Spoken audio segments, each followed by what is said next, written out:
देखो मैं रात की मौत कहते नहीं करते जाते सीधी बात है। अरे मैं नहीं करता नहीं रात की मौत नहीं करते जाते मैं सीधी बात बाकी ना है। तू मुझे बता देखो रात के नाम ला लो मोते तेरे मोते अभी कल आ जाएगी मैं ठीक आ जाऊंगा और जो आज कहिए मोते का साहब मशीन तोड़ा ले जाएगी मैं ठीक है। अभी आपने जो ये शोर शराबा सुना है ये अभी आपकी समझ में नहीं आया हो, मैं समझाता हूँ। मैंने आपसे जिक्र किया था कि एक नया खेत खरीदा है हमने इस वर्ष।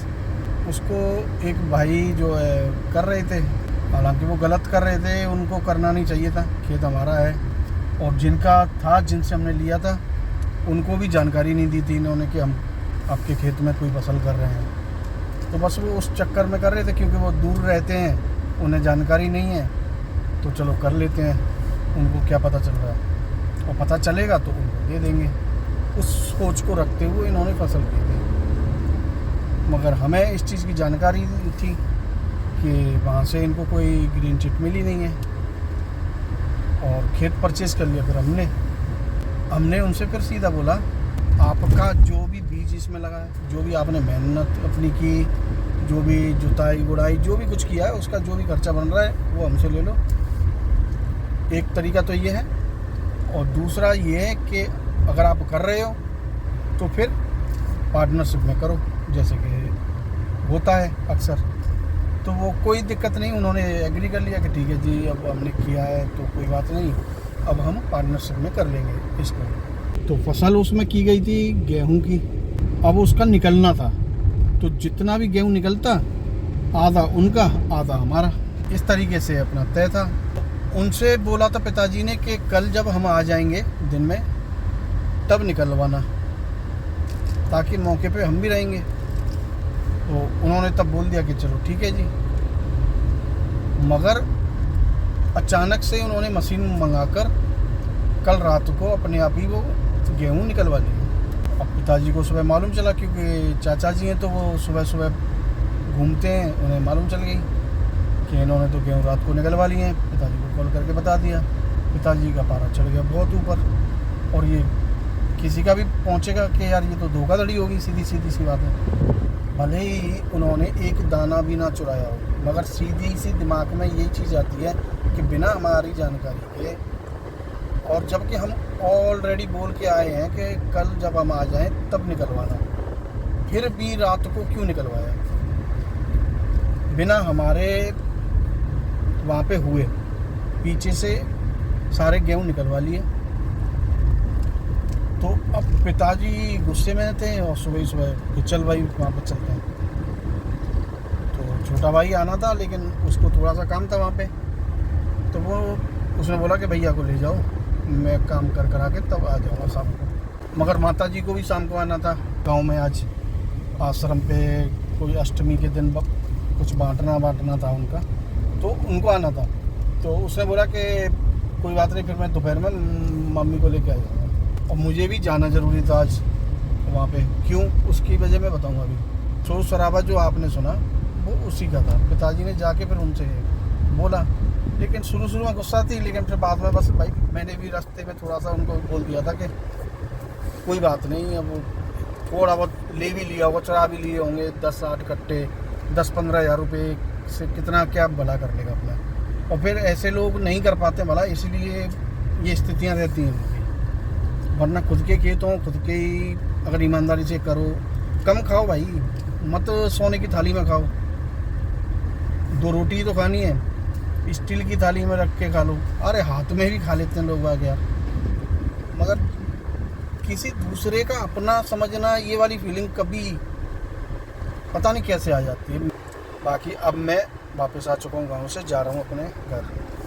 तो वहाँ पहुँच जाऊँगा, वहाँ से फिर आएगा छोटा भाई और माता जी वापस गाँव में। पिताजी गाँव में ही है। और मेरा आना क्यों ज़रूरी था, वो इसलिए ज़रूरी था क्यों कल रामनवमी है।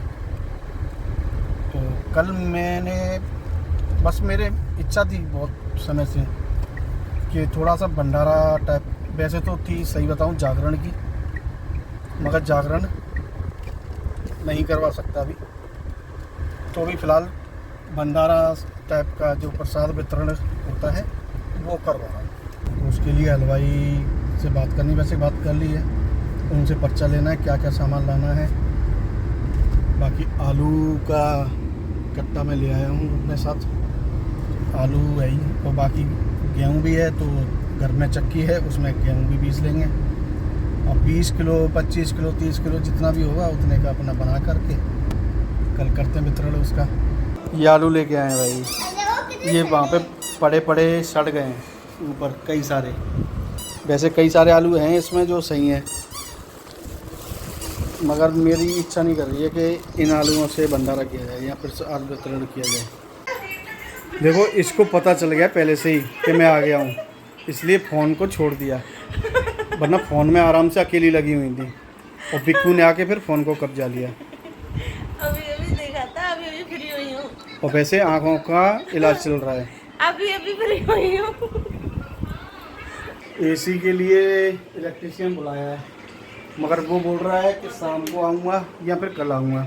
और शाम को भी आके वो ठीक नहीं कर पाएगा, मुझे पता है, क्योंकि शाम को आएगा, शाम को आके चेक करेगा, फिर बोलेगा इसमें लीकेज है, गैस लीक है, फलाना है, ढीका है, तो वही कल जाके ठीक होगी। और आज रात फिर मुझे वही टॉर्चर झेलना पड़ेगा। मैं चाह रहा था कि आज एसी ठीक हो जाए तो एक अच्छी सी नींद हो जाएगी आज, क्योंकि पिछले 2 दिन से ठीक से नींद नहीं ले पाया हूँ। आधी अधूरी सी नींद ली जा रही है।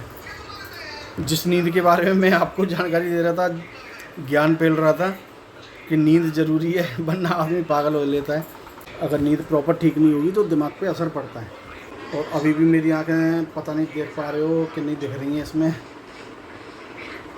खुल नहीं पा रही हैं ठीक से। ऐसे मच्छरों ने बहुत आतंक मचाया भाई, बहुत ज़्यादा आतंक मचाया। रात में 2:15 बजे के करीब शायद मैं सोया था, सोया नहीं था, सोने की कोशिश की थी, और मच्छरों से लड़ते लड़ाते कैसे भी करके गर्मी की झेलते हुए चादर को ओढ़ते हुए सो गया।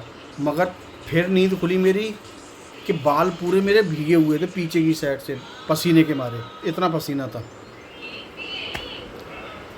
कुल मिला के आज मैंने सोच रखा था कि एसी ठीक कराऊंगा, लेकिन गांव जाना पड़ गया पिताजी के साथ फिर अचानक, इसलिए एसी का जो इलेक्ट्रीशियन है वो अब आएगा, क्योंकि अब मैं 2:45 बज रहे हैं, 2:45 बजे घर पे आया हूँ। तो अब अगर वो आएगा तो वो आधा या 1 घंटे के अंदर आ जाता है तो शायद आज ठीक कर देगा। अगर आएगा वो 5 या 6 बजे के करीब तो फिर वो कल ठीक करके देगा, आज ठीक नहीं करके दे पाएगा। अब देखो भाई कैसी गुजरेगी रात। और कल अपन को प्रसाद वितरण करना है, यानी घर के बाहर स्टेज लगाएंगे या जो भी जैसे भी व्यवस्था बनेगी, और उसके लिए सारा सामान वगैरह सब इकट्ठा करना है। हलवाई से भी बात करते हैं, पहले तो हलवाई से कंफर्म कर लेते हैं, क्योंकि हलवाई से मेरी कल बात सिर्फ ये हुई थी कि भैया कल आप अवेलेबल हो या नहीं हो। उन्होंने बोल दिया था कि आप मुझे बस बता दो कितना आइटम बनाना है, कितना क्वांटिटी में बनाना है, फिर मैं उसी हिसाब से बताऊंगा आपको क्या क्या सामान चाहिए। तो अब मैं उनको क्वांटिटी बताने वाला हूँ, क्योंकि क्वांटिटी को लेकर मैं भी खुद क्लियर नहीं हूँ। कल के दिन कई सारे भंडारे होते हैं हर जगह पे। अपना रोड चलता हुआ है जहाँ पे हम लगाएंगे, आने जाने वाले लोग टकराएंगे और अपना प्रसाद वितरण भी आसानी से हो जाएगा। ऐसी कोई समस्या होगी नहीं कि प्रसाद बचेगा। बस ये है कि हमें 4-5 घंटे की जगह 7-8 घंटे खड़ा होना पड़ेगा अगर प्रसाद एक्स्ट्रा है तो, और प्रसाद कम है तो थोड़ा कम खड़े होके, मतलब टोटल प्रसाद निकल जाएगा। वो दिक्कत नहीं आएगी कि नहीं प्रसाद बच गया अब इसको कहाँ ले जाएं। अगर बच भी जाएगा तो उसके लिए भी अपने पास ठिकाना है, गौशाला है अपने पास में, वहाँ ले जाएंगे, वृद्धाश्रम है वहाँ ले जाएंगे, मतलब कहीं भी ले जा सकते हैं। ऐसी कोई समस्या नहीं है कि अगर प्रसाद बच जाए, बट अगर प्रसाद बचता है तो, लेकिन फिर भी डिसाइड करना पड़ेगा और हलवाई को बताना पड़ेगा कि भाई हमें इतना प्रसाद चाहिए। तो भाई बताओ कितने किलो आटे की पूनियाँ बनवाना चाहती हो? मम्मी से पूछ लेते एक बार, मेरे को तो याद मैंने मम्मी से पूछ लिया, लेकिन मम्मी नहीं बता पाएंगे। मम्मी नहीं बता पाएंगे तो फिर मम्मी ने बोला है कि देख ले भाई अपने हिसाब से। आलू ले आए? आलू ले आया हूँ, लेकिन वो आलू थोड़े सड़े से हैं, मतलब वो सही नहीं है वो बांटने में। फिर सब्जी मंडी से लाना आलू तो। हाँ वो एक कट्टा में देख आलू टमाटर की सब्जी हो जाएगी और पूड़ियों हो जाएंगी, तो 20 किलो आटा बहुत है।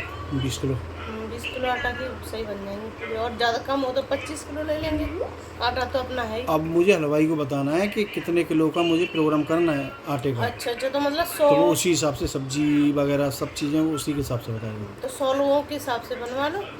100 लोग नहीं होते हैं यार, नहीं तो 100 लोग तो तुम्हारे 5 किलो आटे में निकल जाएंगे। अच्छा ऐसे होता है, तो मेरे का 20 किलो बहुत है। 20 किलो आटे के अब है ना। 20 किलो आटा और सब्जी बन जाएगी 10 किलो आलू टमाटर की सब्जी बनाएंगे। तो तुम ही हलवाई हो, फिर तो तुम बनवा दे यार। जब तुम्हें मालूम है 10 किलो आटा, वो 20 किलो आटे में 10 किलो आलू निकलते हैं। तो फिर देख लो, मुझे नहीं पता भैया, मैंने देखा। तो आलू छोड़ो, बस मैं पूछ रहा हूँ कि आटा कितने आटे की पूड़ी बनवानी है, उसी के हिसाब से वो बताएगा। अभी ये लोग कंफर्म ही नहीं है कि कितने किलो आटे की पूड़ियाँ बंटवानी है प्रसाद में, जो कल हम बांटने वाले हैं।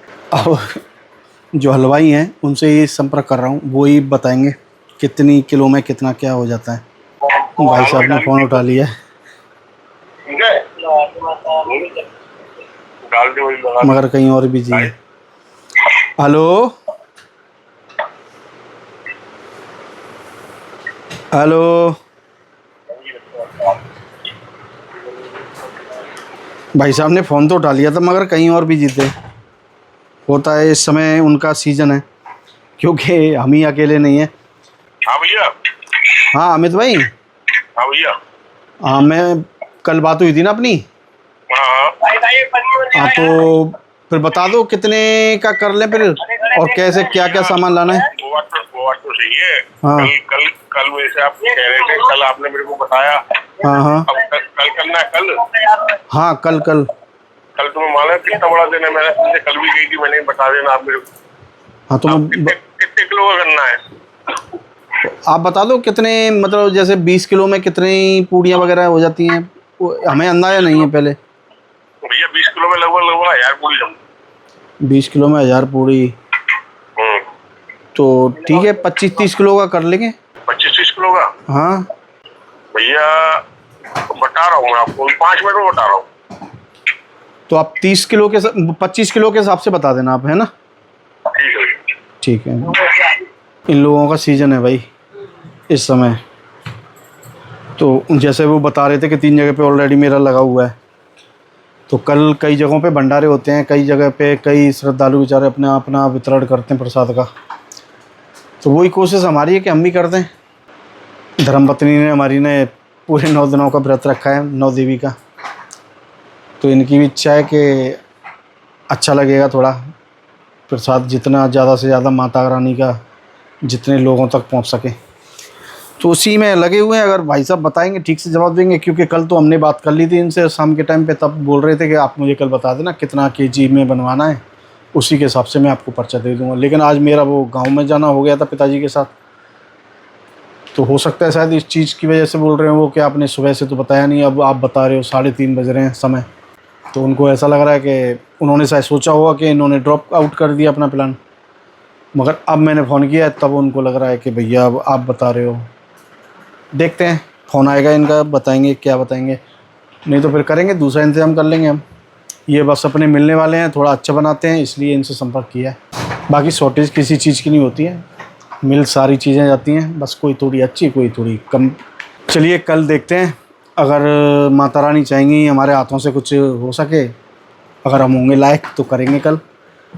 तो कल की वीडियो अपनी उसी के लिए रहेगी, होगा तो भी नहीं होगा तो भी। बाकी इस वीडियो को यहीं ख़त्म करते हैं, क्योंकि आज मैं सोने की कोशिश करूँगा जल्दी, क्योंकि नींद मेरी पूरी नहीं हो रही है बहुत दिनों से।